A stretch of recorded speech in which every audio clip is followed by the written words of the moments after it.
come back and I'll start explaining some stuff. Okay, guys, got the video recording.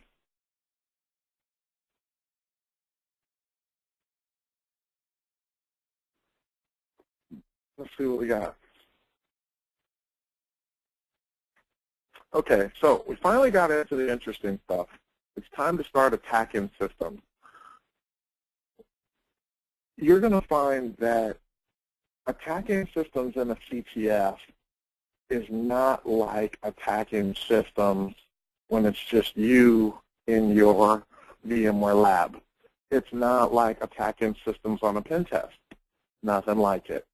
There's the only similar thing that happens is the result. You know, the command prompt that you get, the interpreter shell that you get, that's the same. The way that you go about it, a little bit different. Let's kind of take a look, see what I'm talking about. Okay. The first thing that you want to do is you want to attack yourself first. So what that means is you're going to stand up a server. When you stand up this server, you're going to stand up another copy of the server. So I'm going to give you a VPN gateway. It's a pfSense box. You're going to use that to log into the VPN. Then behind that will be your attack machine and anything else you want to deploy, right? So the pfSense is going to basically be your router firewall type server for you. Now, what you're going to do is you're going to say, okay, I deploy that. Great. Now I have to deploy my team server. Team server is going to be a Windows server that you need to defend. Okay, still good. Now, the best thing for you as an attacker would be to deploy a clone or copy of the team server so that your teammates, you and your teammates, can work against it. This would be what you research. This would be what you attack. This would be what you try your attacks out on. You do not want to try your attacks out against, you don't want to try your attacks out against other teams. You don't want to do that. The reason is you don't want to tip your hat to what you're working on. Okay? If you got an attack that works, you don't want the team to see it until it's too late. You don't want to be figuring that out on the other team's machine, if at all possible. Now, you want to run everything against your clone server. I mean, la-di-da-di, everybody, open up, hit that thing with the kitchen sink, and hit it hard. Hit it hard. You don't need to really worry about the effects of it on your clone server, because if you blow the thing up, you basically just reboot it. No big deal. You need to worry about that stuff against your team server, because anything like that can affect your team server. Next thing you know, all of a sudden, your team server isn't running, you're losing points. Now what you got to do is you got to create a list of attacks that work. You want to have some good team documentation. Get some good team documentation so we know, hey, here's the attacks that work against our machines. So now we want to set those up so that we can try them against the other teams. The next thing that you want to focus on is you want to create what are called click scripts. Let me just sign out of Skype here.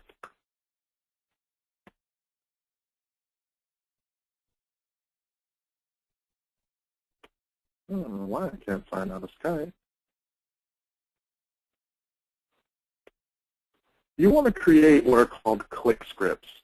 Click scripts are shell scripts, batch files, VBS scripts, PowerShell scripts. It really doesn't matter what they are, but they're scripts that automate your attacks or your post-exploitation.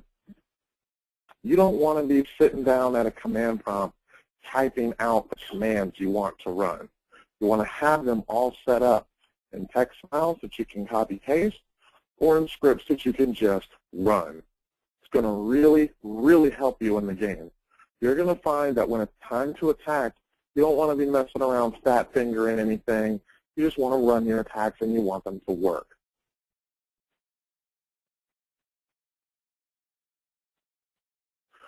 Okay, my recommendation is that you start with shell scripts. I think shell scripts are going to be really, really important for you. The reason that shell scripts are going to be so important for you is that most of you will be attacking from Linux machines. The overwhelming majority of people playing in the game usually play with like a Backtrack or Kali or the Strategic Sec Ubuntu VM that I give out.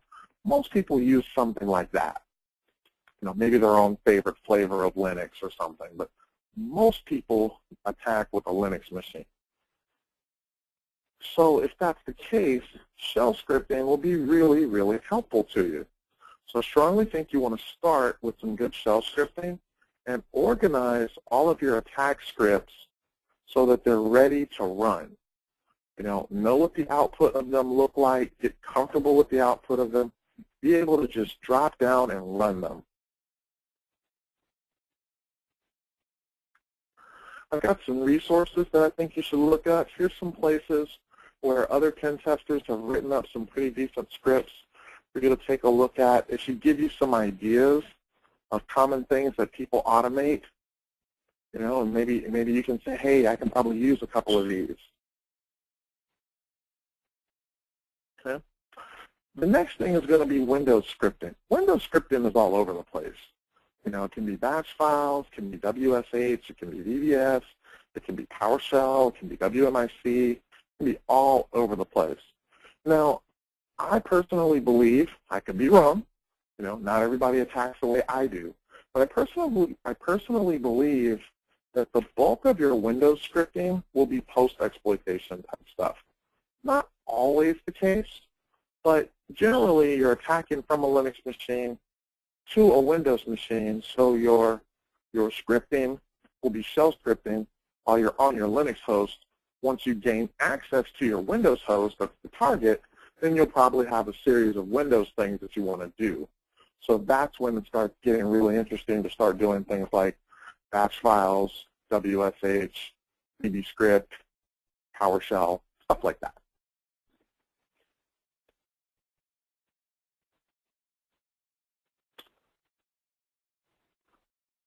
If you're going to be using Metasploit, I think it's a good idea to use MSF CLI, especially once you figure out that stuff works on your machine.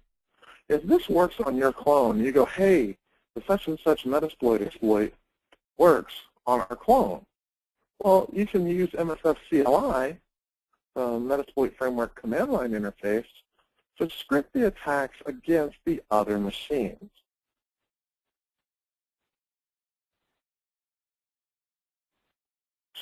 Okay, now,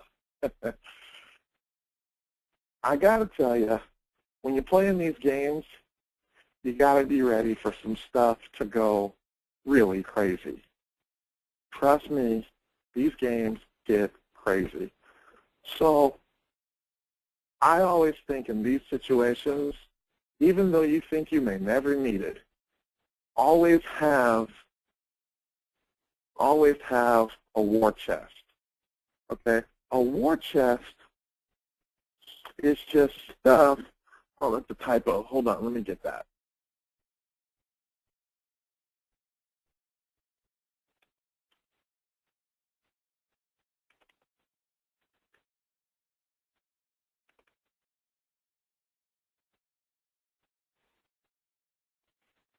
That's what I wanted. Sorry about that little typo. Okay, your war chest is just stuff.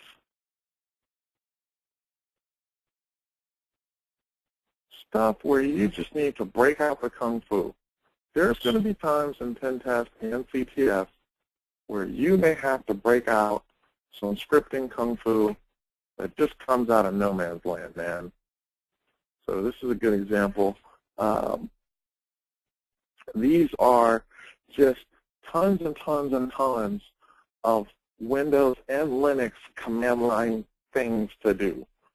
And you never know, who knows what could happen. That's why I kind of like these two resources as just war chest resources. You never know when you might have to pull out a script that can do blah. Okay, let me just save that real quick.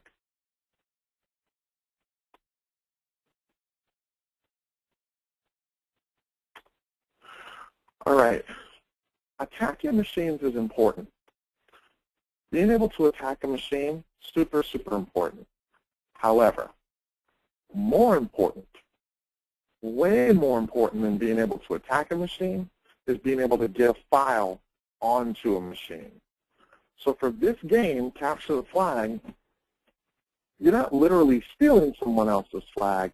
You're actually taking your team flag, which is just a text file, and placing it on another team's server. So your ability to write a file on another team's server is how you prove that you gained access to this other team.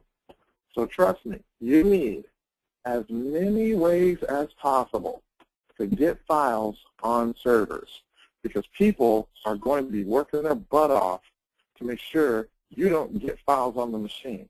First thing they're going to be trying to do is trying their hardest not to let you get on the machine. Once you're on the machine, they're going to be trying to kick you off. While they're trying to kick you off, they really don't want you writing files. So you're going to run into all kinds of tricks where people are trying to stop you from writing files to the file system. So being able to put files on the file system is a very, very critical skill. Your first way that you put files on the file system is by using TFTP. Windows natively has a TFTP client.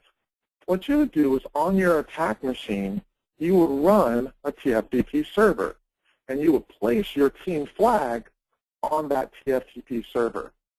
When you're on the compromised server, you would type TFTP-I, and then the IP address of your server that's running the TFTP server, then get in all capital letters, the file name, and then the location where you want it to go. FTP is going to be your next way. When you're on a machine, a hacked command prompt generally does not have a lot of full features. So you typically won't be able to use your arrow keys, tab completion. You won't be able to run interactive commands, things like telnet and FTP. So what you'll have to do is you'll have to run those interactive commands from a script. So you're seeing here how I'm just saying echo user strategic sec into a file, ftp.txt, and then this file grabs netcat and downloads it for me.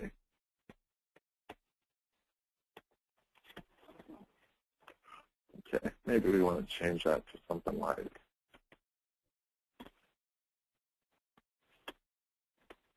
update. .exe would be something that you would probably do in a real game, right?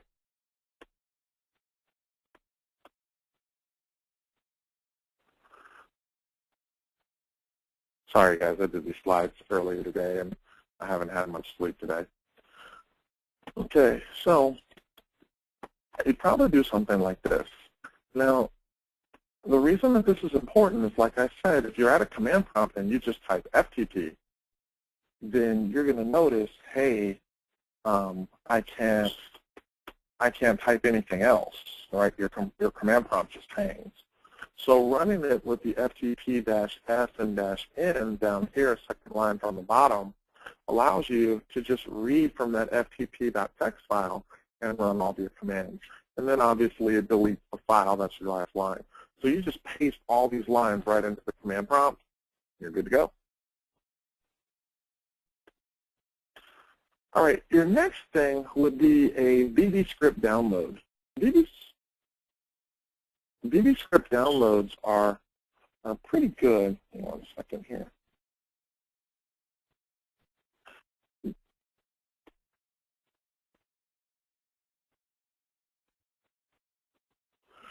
VB script downloads are pretty good. Once you have them, you're going to notice that they're kind of a pain in the butt because they tend to be so many lines. Probably be like a 30 or 40 line shell script or VB script, and you have to echo in one line at a time. So you echo in every single line of the file, and then at the end of it, you just write C script space VB script and the file name, and then the web address, and it'll yank it all down. So VB script downloaders are pretty good. The reason that I like them is, it's borderline impossible to disable the execution of VB script, right? So a person can remove the telnet client, they may remove the FTP client, change permissions on both of those. It's really, really hard to take VB script away from Windows. That's tricky. So you're going to find that these types of things are usually pretty helpful. Okay, this one I'm just going to need to show you, especially for people who haven't seen this before. This method is called an inline file transfer. What you're going to do is you're going to take data, your exe, and you're going to convert it into hex opcode, and then you just literally paste that hex opcode into your command prompt. And then once you've done that, it converts, all that data gets pushed into debug.exe, and it gets converted into netcat for you. So it's a nice way to do a transfer. The problem with the inline file transfer method is you can only transfer files that are less than 60K. I'll show this later. Another thing that's really important to do is when you start messing with newer operating systems, a lot of these old methods just don't work. They really just don't. TFTP, FTP, a lot of that kind of stuff is gone. Debug.exe won't be on 64-bit versions of Windows. So you're going to need to use some other stuff, some variations of the VB script, maybe some Windows scripting host, maybe bits admin, maybe PowerShell. This link on greyhacker.net covers how to use each one of them. I'll do a few of them. I won't do all of them, but I want you guys to get a feel for this kind of stuff. Okay. All right.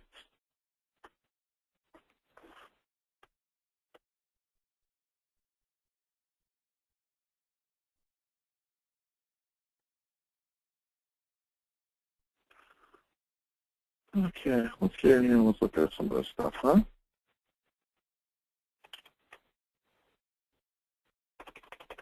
Oh no, don't tell me that my command prompt's dead. Oh, computers suck.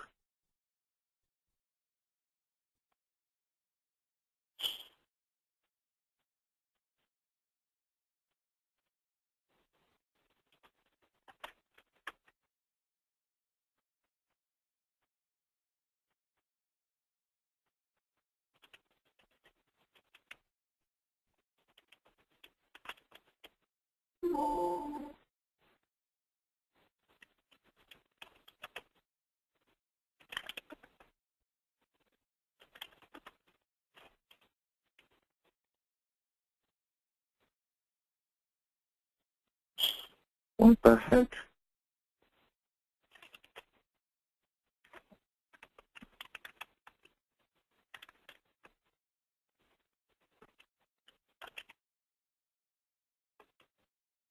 I just cannot type today.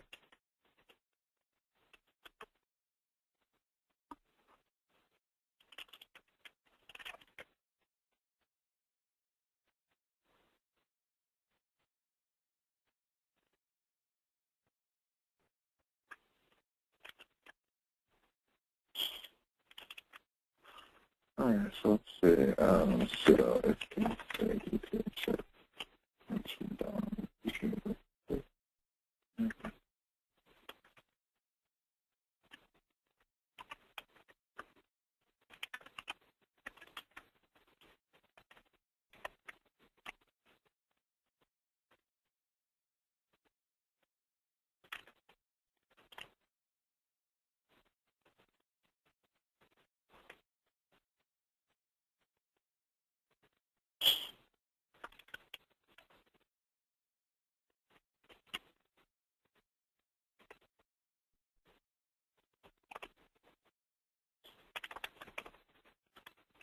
Okay, I think I'm back in business. Yep.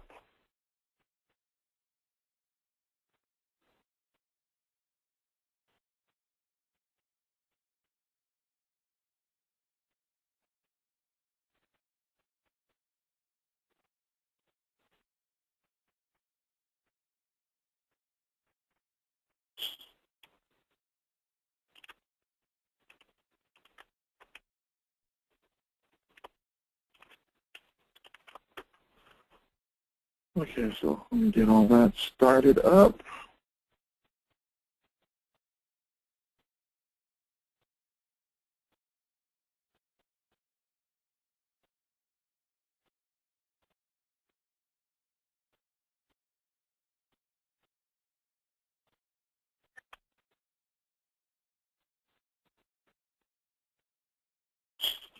Okay, got that all squared away. Got that set up, and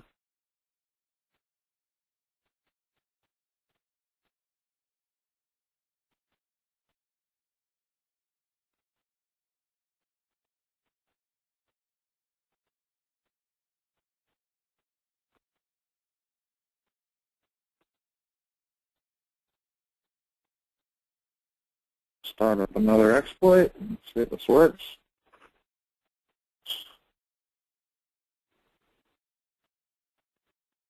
Okay, so looks like I've got a session. So let's sessions-I. I could type today. All right, so let my interpreter command prompt. And I want you guys to see what it's like in the real world. So we're just going to drop to a shell. Okay, so now here we are down at the shell. What I want you guys to look at is what's it like to do some of the command line things I was talking about in the slides. So let's take a look and let's run through a couple of these. So I'm going to CD into the System32 directory because I'm downloading Netcat. So I CD into that directory. And now I'm going to use TFTP. So if you look, I'm going to run that TFTP-I. Okay, and you see that it downloaded transfer successful. You see that it downloaded my file, Joe CTF demo, which is really Netcat. Okay, so this is a way to get files on machines. Okay, I'm going to do the same thing, and this time I'm going to paste in all of the commands for FTP. So just paste them all in just like that. Hit enter a few more times.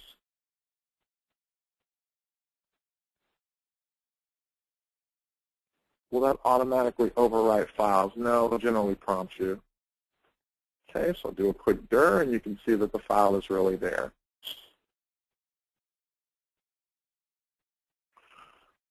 Okay, all right, so now about that inline file transfer with the debug.exe. Okay, so here's what that actually looks like. This is Netcat. So can everybody see that you've literally taken the exe, converted it into the raw hex, and you're going to output every bit of that raw hex into a file called 123 hex. Can you see how you're echoing it in? Every single command, you're going to echo it in. So I'll just do a Control-A. I'll copy it all, and then just paste it, literally, just like that. So I just paste it right into the command prompt. Now, when you get down here, when we get down to the very bottom, you're going to see the real important part right here.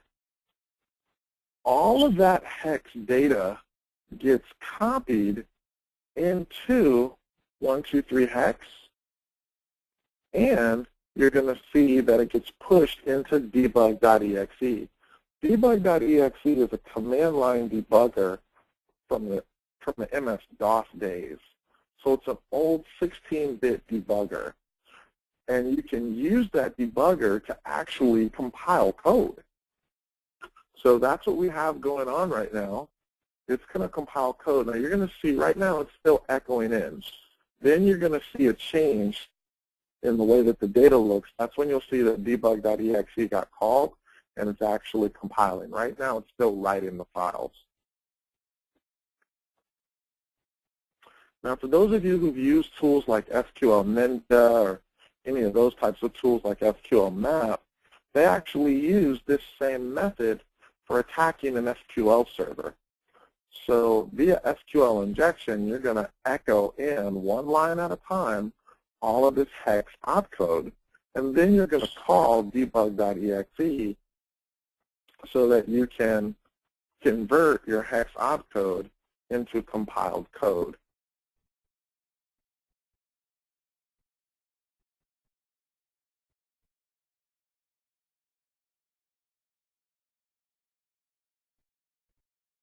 Almost done. There we go. Now it's called debug.exe and it's actually compiling it.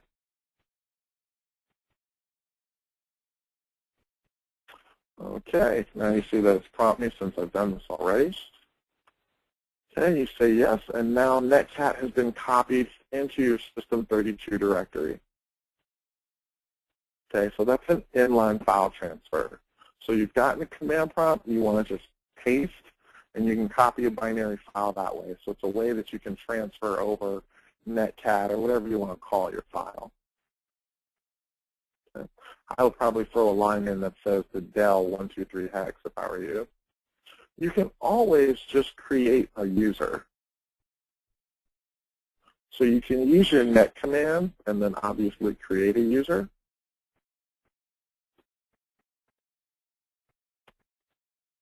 Okay, so you see that we've done that, and then we've now added that user to the local administrators group.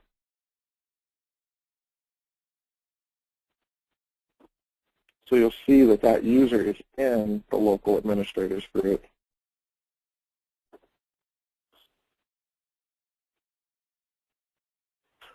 Okay, a couple of other tricks. When you're in Windows 7, or pretty much any of the newer versions of the operating system, you get in Windows 7, you get in Server 2008, start getting in these operating systems, you're going to start to see, hey, this is a little bit tricky, right?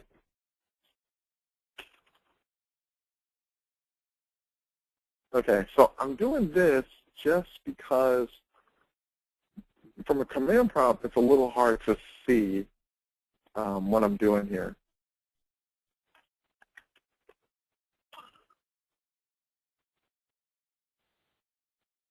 Okay, so what I'm going to show you is some download and execute tricks.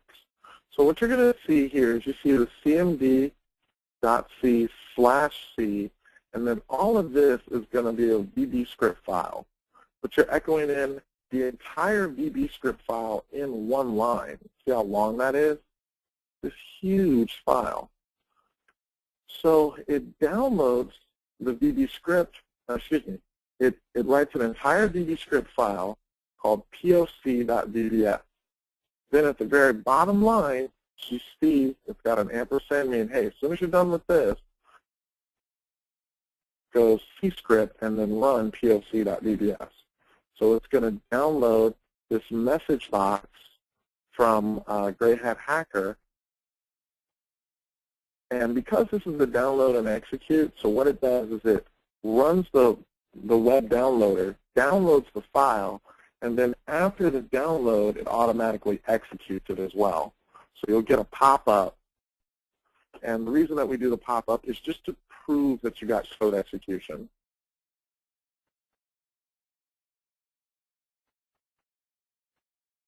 Sucker's taking its own sweet time, isn't it? Oh, I'm so stupid. I just moved this over to a different network. Sorry about that.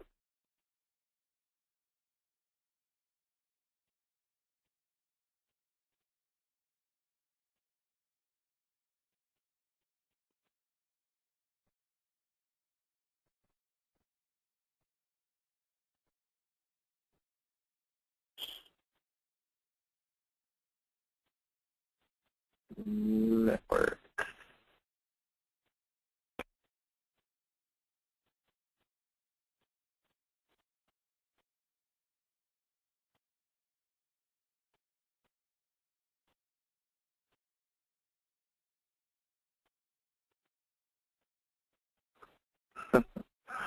Okay, 1 second here. Let me just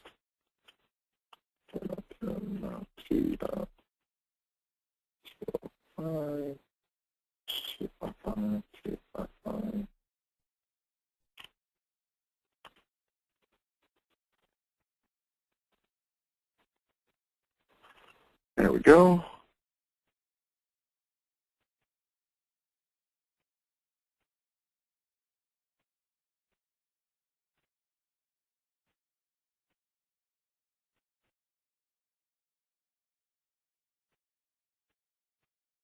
All right, let's see if we got some internet connectivity in this bad boy now. Yay, we got internet, so we can up arrow and run all that crap again. Boom, boom. Okay, so you can see that that worked. We're now able to run something directly from the web, download it, and just run it. Okay, so these are called download and execute payloads. You're going to find that these are super handy. Okay.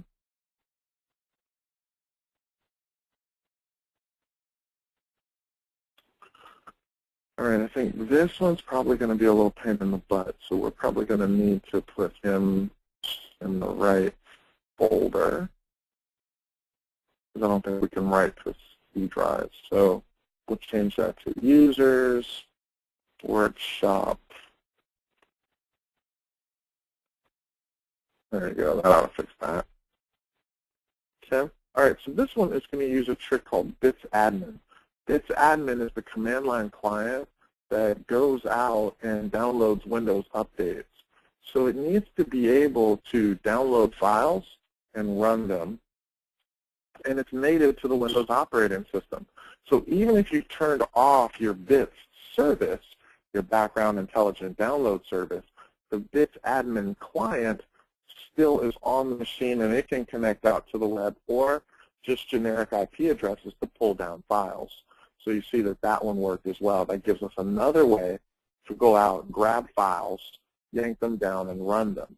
So for those of you who build interpreter payloads, maybe you have an interpreter payload that you built, a nice thing to be able to do is to just build your interpreter payload, host it somewhere, and then whenever you gain access to a machine, just download it and run it, and it'll kick back interpreter shells for you that way. This way is a PowerShell. So what you're going to do here is you're just going to use PowerShell to download a file, and then just say new object-com shell, and then execute it. So it's another way that you can use PowerShell to run, download, and execute. These are going to be things that are going to be really helpful. So let's say you use Metasploit to generate your EXEs. You can generate interpreter shells and all these different things, and you might put this stuff in batch files. So maybe you get on a machine and then you echo in a batch file, and then that batch file runs your interpreter and downloads it for you, right? You may do all this and then schedule it with an app job. So you might get on the machine, you might schedule 50, 60 app jobs. So every hour it just connects back to you, downloads your file, and runs it. These are the types of things that you're going to need to be able to do in these games, because you get on a machine, you might not be able to get back on it for a long time. So not tomorrow, but the day after, or am I right? No, it is tomorrow. Okay. Tomorrow I'm going to be talking about maintaining access. So in the maintaining access section, that's when we'll talk about what I just mentioned. Maybe you put this stuff in a batch file, and you might schedule the batch file to run with Task Scheduler, right? You might load something in the registry to set this sucker up to run. You might create a service. Ways for you to stay persistent through reboots, ways for you to maintain access to the machine, because people kill connections so quickly, your ability to get back on a system gets really, really tough. Okay, and that's just something that's really, really hard to do in these games, because once teams start to figure out that they can kill connections, they usually dedicate a person, and that's that person's sole life job, just to kill connections of anyone who's connected.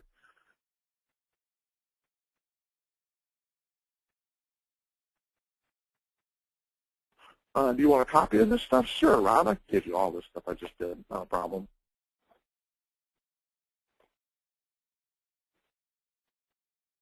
Do you need to study the code of what I just shown you? It would be a good idea to have a pretty good feel. Okay. Lisa, our team's stable. Kind of, sort of, but not really. We still had people signing up over the last couple of days. Now, for the most part, you know, we've pretty much gotten, everybody who got their emails, they pretty much know what team they're on. We had a couple of people, because of the way the web form worked, that got signed into multiple teams. So I think we got that all cleaned up now. Pretty much everybody should be on one team. And then we got a couple of people who just signed up at the last second. So we'll try and get them squared away today and tomorrow. Okay, any of you guys have any other questions for me?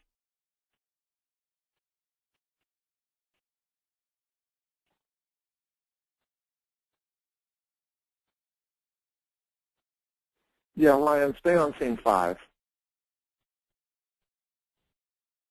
Yeah, I did send out a list of teams. Do I want you to let us know who dropped out? Yes, yes, yes, and yes.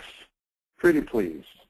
And then when you email me, please CC that user so that that user knows that you see them as dropped out of that group.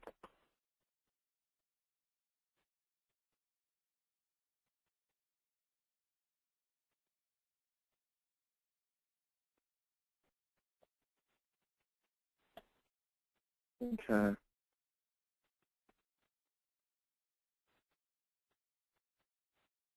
Okay, if you're not on the team, you got to let me know. Jasmine, I'll make sure we take care of you, get you on the team.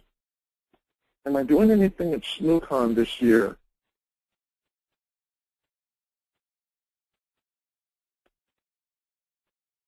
Okay. Yeah, Christy, Jasmine, I'd like you to join the WSC team as well. Yeah, I'll get you guys all hooked up.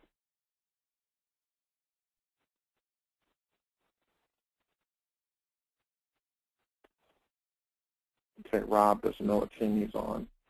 Get that squared away. All right, let me get a notepad so I can write this stuff down. That's what happens when you get old, people. Okay, let's see what we got.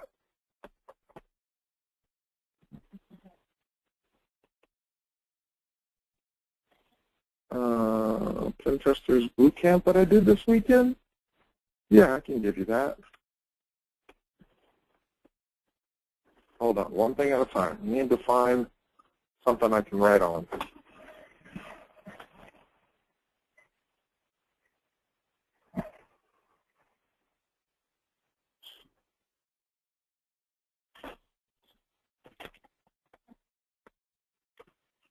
Man, I am not doing good with.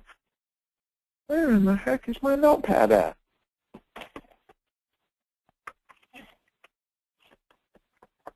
Okay, here we go.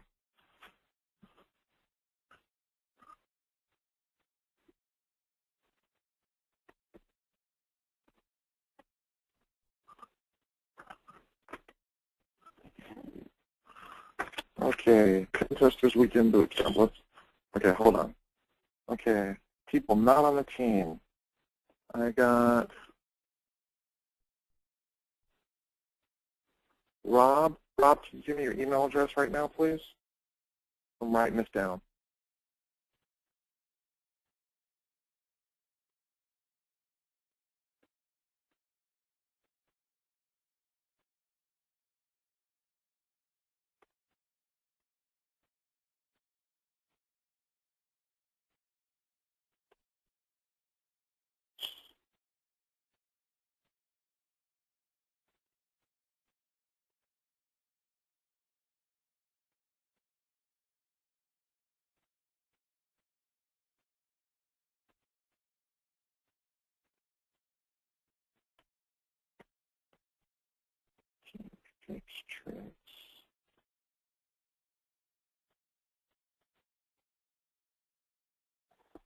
Oh, okay.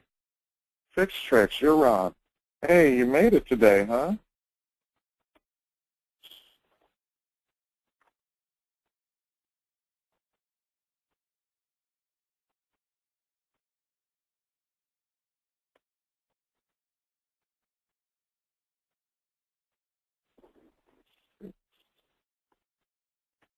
Gmail.com.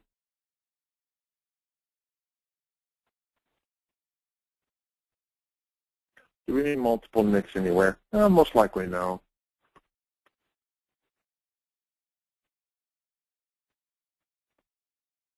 Okay, let me get you guys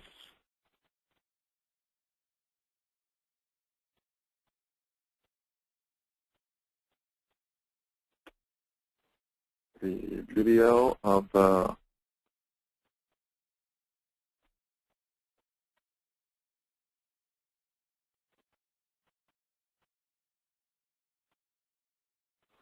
let me get you guys the video of the boot camp I just did.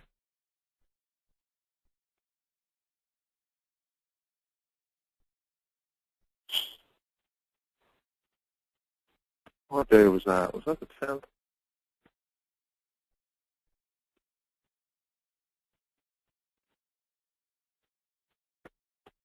It was the 7th?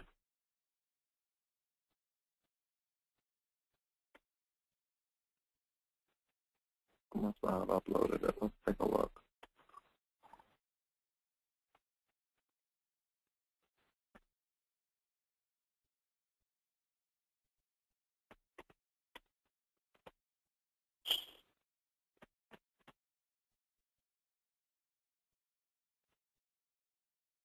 Investor Weekend Boot Camp. Here we go.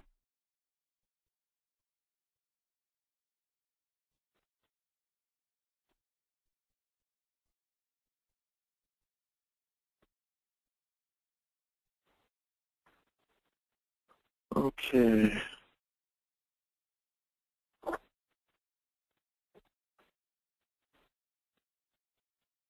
Okay, I'm writing this down. Team 4 lost.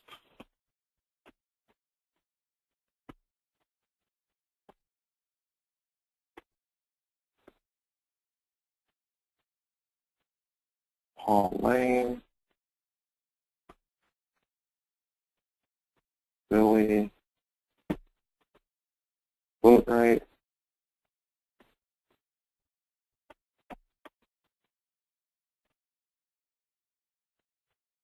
Leo, Rodriguez,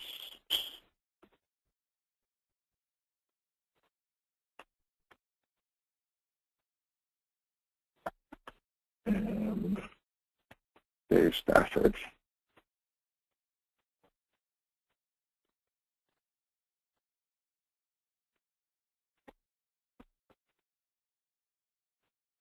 Hey, what's up, Reggie? Okay. Team 6, add Darren Spencer.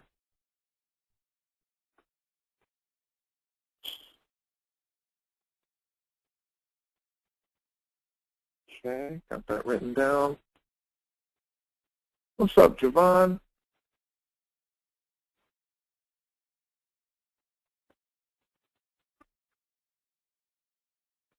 Billy, I kept you on Team 2. Yep, that's right.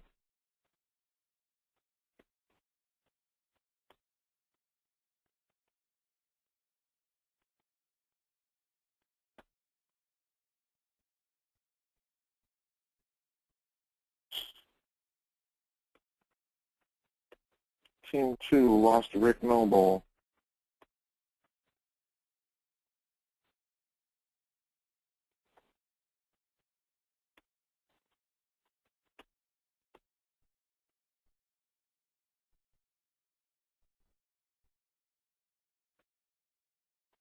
Raymond. Raymond, do you remember what team you were put on?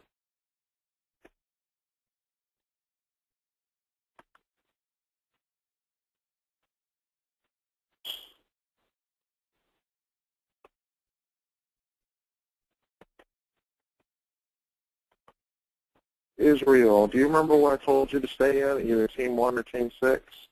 I prefer you stay in Team 6. Unless I already told you team 1. Okay, I told you to stay in team 1? Okay, go ahead. Okay. No problem.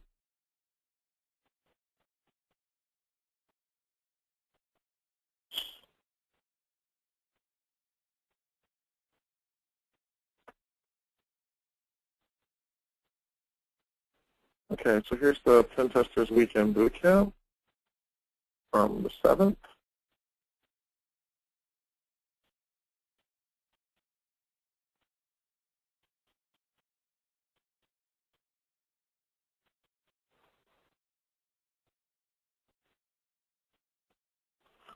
Okay, there's the Pen Testers Weekend Bootcamp.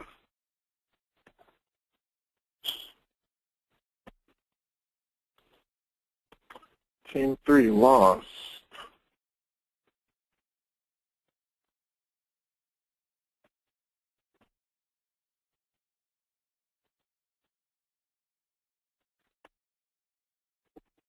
Felipe Adams.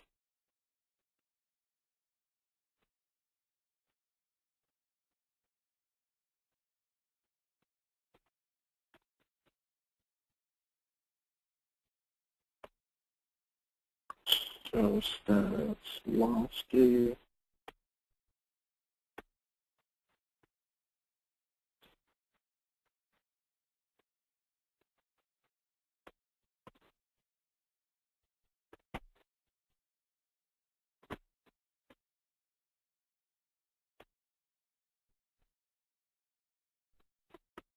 Skip.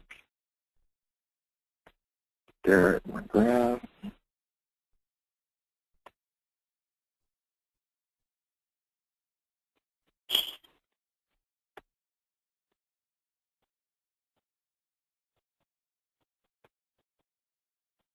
Garrett McGrath.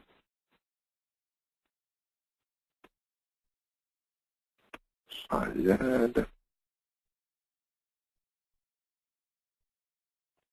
Son.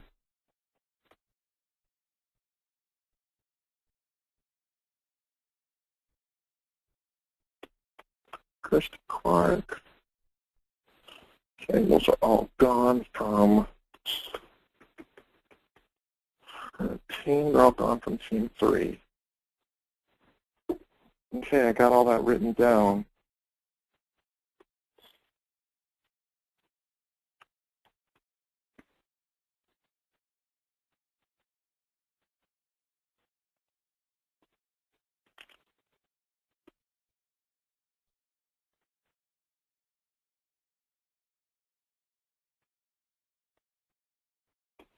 Oh, you want the videos?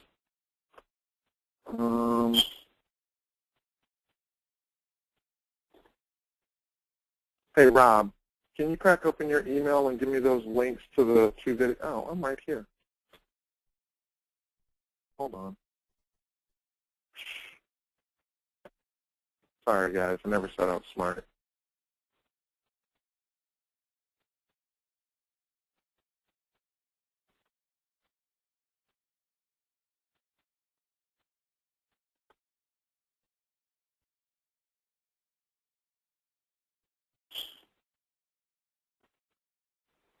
Okay, so those are the videos to the last 2 sessions. There you go.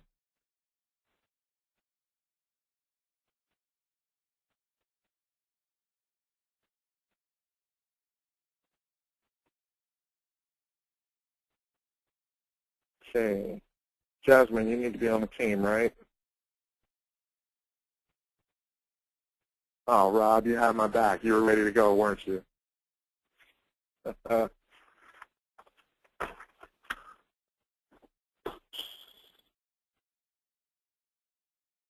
Okay, so for those of you who are going to try to help me test out the VPN gateway tonight, here's the link.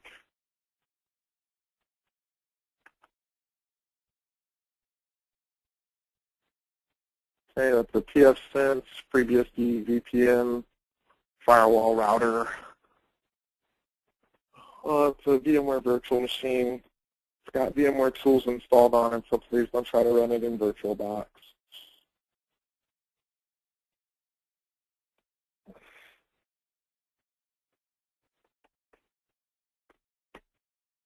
And we'll have to get in there and give this sucker the fight.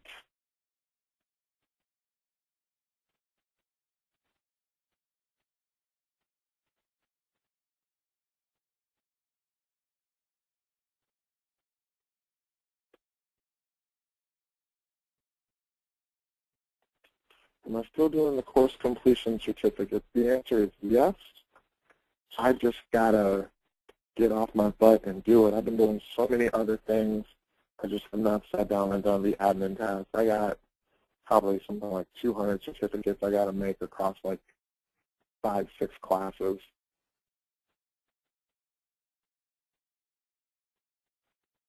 Will it work in parallels? Probably not.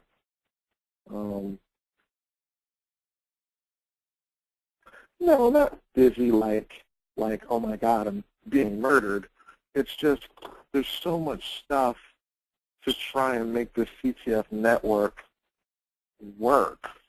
You know, because I've never run one 100% online.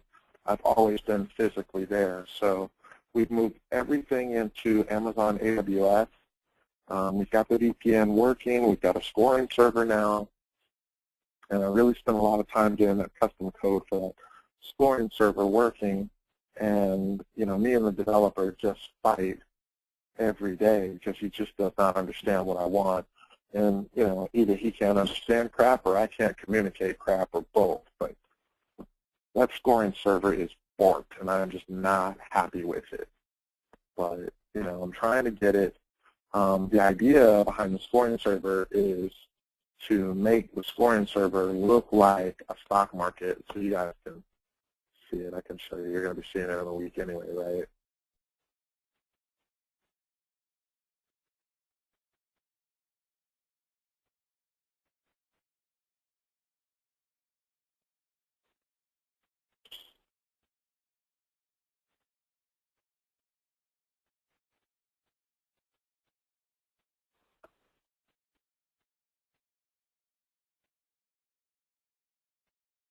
So I'm trying to get all this cleaned up, but basically what's going to happen is you're going to have a stock market, and each team will be listed as a team on the stock market. And as you score points, their stock price will go up. As you lose points, your stock price will go down. When you click on a particular team, you'll see, you know, when your price was going up and down and at what time and, you know, what caused it. So we're still working on this. But when you get the investment news, like, it'll say, like, what I'm trying to make him do is make it say stuff like, you know, there was a scare of compromised passwords and it caused your stock price to fall, and it'll look like news. And then I want it to say, like, investor confidence in such and such team has gone really, really high, and that's because, you know, maybe you scored points. And I wanted to say, like, there's been a hostile takeover. You know, company X has purchased company Y, you know, to show when one team's compromised another team. So I've just been working on this like crazy. And, you know, what pisses me off is I have got, quite frankly, close to like 4 hours sleep a night for the last like week, and this damn thing doesn't look like I've spent more than 15 minutes on it.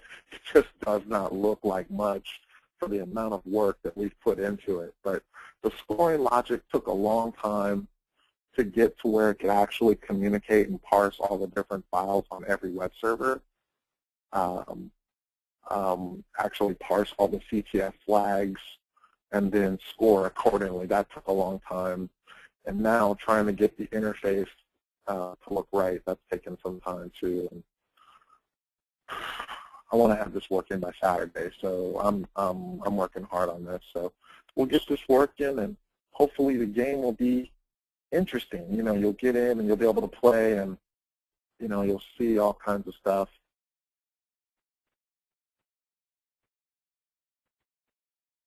Do you think you'll be able to get sleep and get everything done on time? No. I think I'll be able to get everything done on time, and I won't have sleep. But, Shane, to give you a heads up, if anybody knows me, and You know, you're now part of the family. You know me. I never sleep. I flat out never sleep. I'm always working on something. And to be honest, it's probably why nothing administrative ever gets done. You know, is Lisa here? Where's Lisa? Lisa, you here? Did you leave already? Where's Lisa O'Loughlin? You here, Lisa?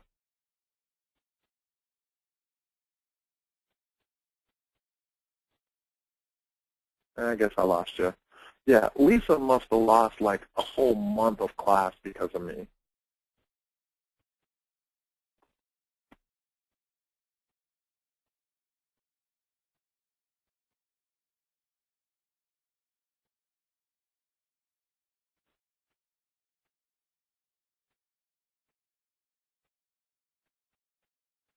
Yeah, they're here. Yeah, Lisa, how much time did you lose because of me? You lost like a month, didn't you?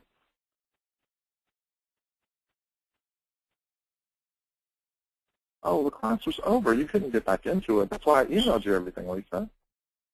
Yeah, I'll schedule you for the next one.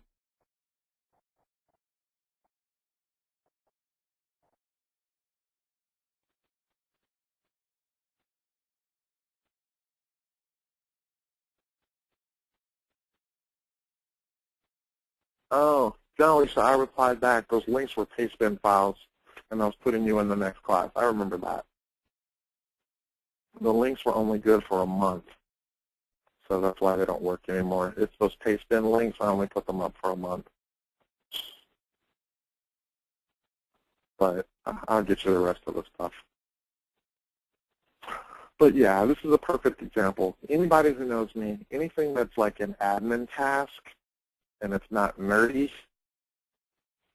good luck. And I'm sorry. I really wish sincerely that that part of this business worked well. But, you know, my daughter just started working for us 2 weeks ago, so that's the only reason that this stuff is starting to get cleaned up, because my daughter's starting to do a lot of the admin stuff for me.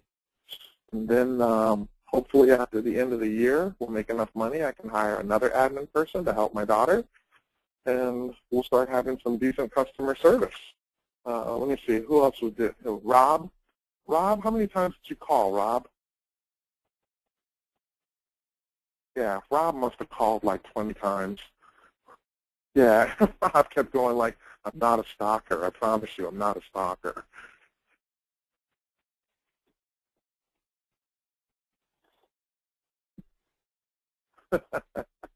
Yeah, so seriously, guys, I don't want you to think that, I don't want you guys to think that I don't care or I blow anybody off. It's certainly not like that. It's, you know, it's just literally me and two developers. I mean, and we do pretty much everything for all classes, you know, whether they're network, web app, CTF, everything. So, I mean, we all collectively work about 50, 60 hours a week. It's just a normal work week. And then almost every class is custom now. So it's just kind of getting a little crazy. But hopefully, like I said, another month or two and more admin stuff will start getting cleaned up. You know, we're starting to get the autoresponders now. We've got the forms. So when people register for a class, they're automatically pushed into the correct set of mailing lists. So that stuff is all getting cleaned up. It's getting better. It's getting better. And it's just basically because, you know, either somebody responsible, like my daughter, or automation is taking care of it. Because, you know, me, I'm just scatterbrained, and all I do is hack and work. You know? Okay, guys. Any other questions for me?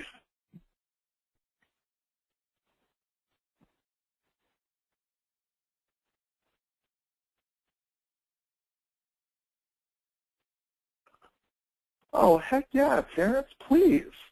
Yeah, send all those Navy ITs the Hacker for Vets links.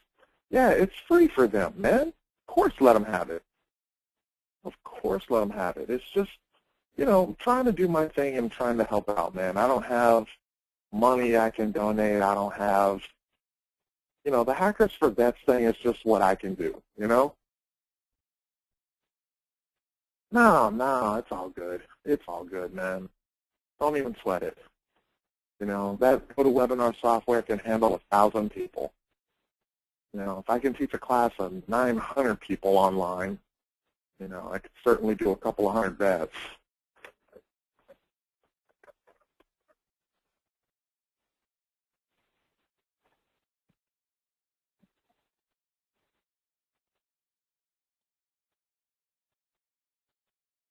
Okay, what class do I recommend you take? I really think the class that would probably be most helpful if you're a beginner is probably the Pen Tester Night School class. It's usually a good intro, kind of gives people a good little feel of stuff. And then I'm definitely working on some other tutorials for like Linux and stuff like that.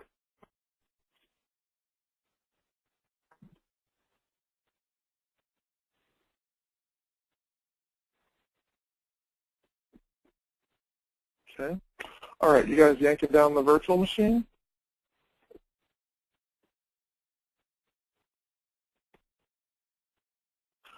Okay, guys.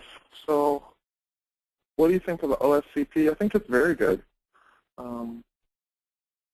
I do think it's good. I think it's a little light on instruction. You know, but do the actual challenges, are they good? The actual requirements, are they good? Yes, yes, and yes. I think my only issue with anything from offensive security is just that it's a little light on actual training. You know, it's just, you know, they keep saying all that try harder and all that kind of stuff. So, you know, that's their mantra.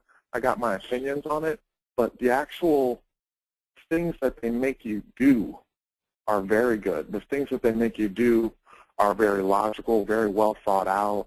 I think that stuff is very good. You know, I just don't think that kind of learning is well suited to everybody.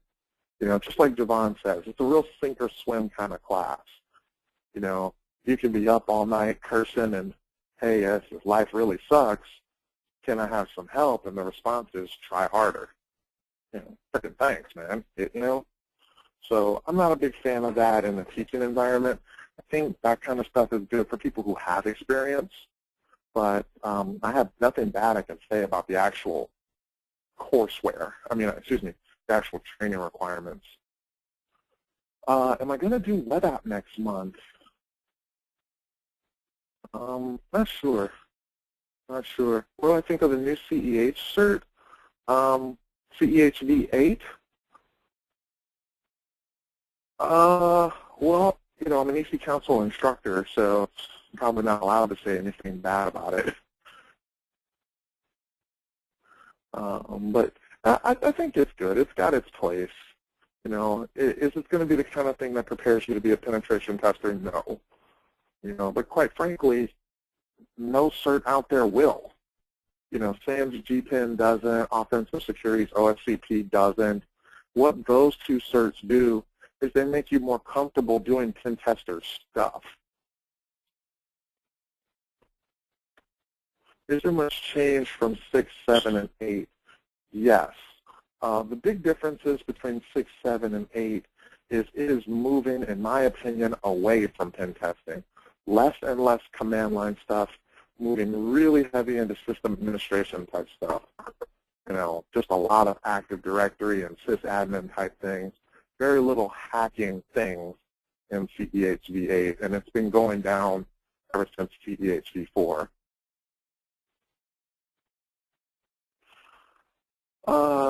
Jason, for the questions that you have, it would be better for you to see the that presentation I did called So You Want to Be a Pen Tester? And I covered all of this stuff that you want to know. Price, getting started, jobs, all that kind of stuff.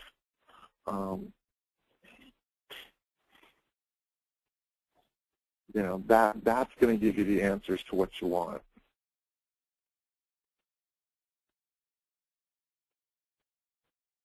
Getting the CEH is certainly not a bad thing. It won't hurt you. You know, there's a difference between wanting a certification and then actually wanting to be a really skilled practitioner. You know, that's the difference. And that's going to be the same with the OSCP, with the SANS G10, and the CEH. The CEH is the less technical of the three, yes. But certainly, if you want to be a fingers on the keyboard, I can drive, there really isn't a good measure for that other than you just being in the community. I don't know anybody who can drive who's just not an active member of the security community. You know, goes to conferences, reads all blogs, keeps up on everything in Twitter, tries everything out in their home lab. You know, if you want to get good, the simple truth, it's not about how much money you spend. It's not about what certs you have. You know, and I'm just telling you the truth, man. I'm not trying to sell you a bag of goods to, like, buy stuff from me. It's how much work you put into it. That's the truth. You want to be good, you just have to do nothing but this. You know, that's just the simple truth. You know, you got to live on Twitter. You got to live on ExploitDB. You got to hang out on all the different blogs. And then every time you read something or hear about something, you got to try it. And if you do that, I guarantee you within a year or two, you'll be better than most people working in the field professionally, because they don't do that.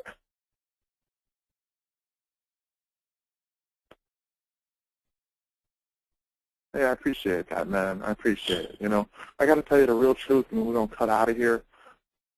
I try to just be real. I try to just give you guys what it takes to make it. People helped me when I got started. I had a lot of people who really helped me, really showed me a lot, and no one, like, broke my neck, you know, with $10,000 to pay for it either. You know, so if you're willing to put in the work, I'm willing to help you out. I'll try and keep all my class costs low. Please forgive me for not doing good on admin stuff. You know, I don't do it intentionally. I really do try to take care of everybody. I just need help in that admin department. So, all right, guys, let's button this up. For those of you who are going to be doing, the VPN stuff, let's hang out on Skype. I'll give you guys my Skype ID. My Skype ID is joe.mccrae. And it's 8:30 right now. If we can give it a go at, let's go for 10 p.m. I got to work with my daughter. My daughter starts in 30 minutes. So I got to get her started.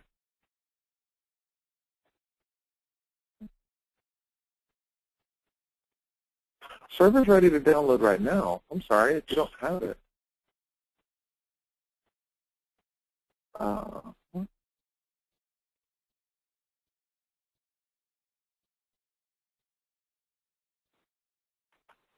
There you go.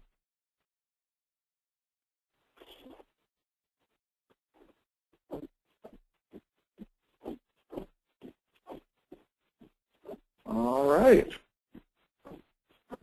All right, guys, we're kicking butt. Does everybody have what they need?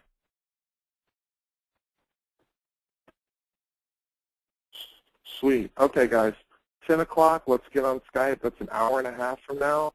Let's jump on Skype. Let's get our stuff rolling. I'll generate SSL certificates for you guys.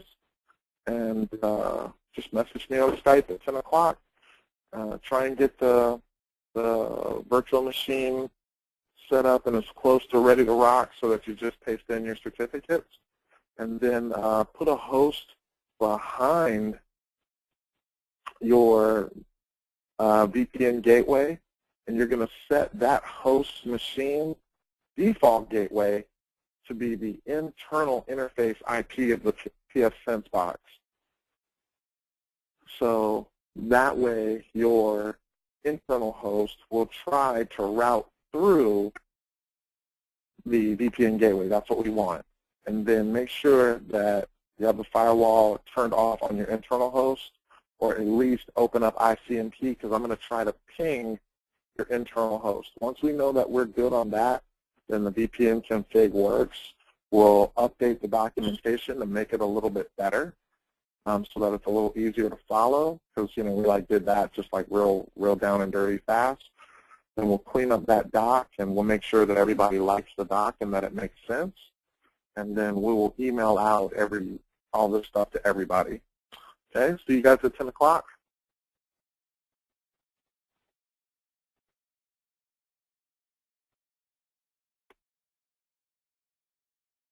All right, sweet guys, good class.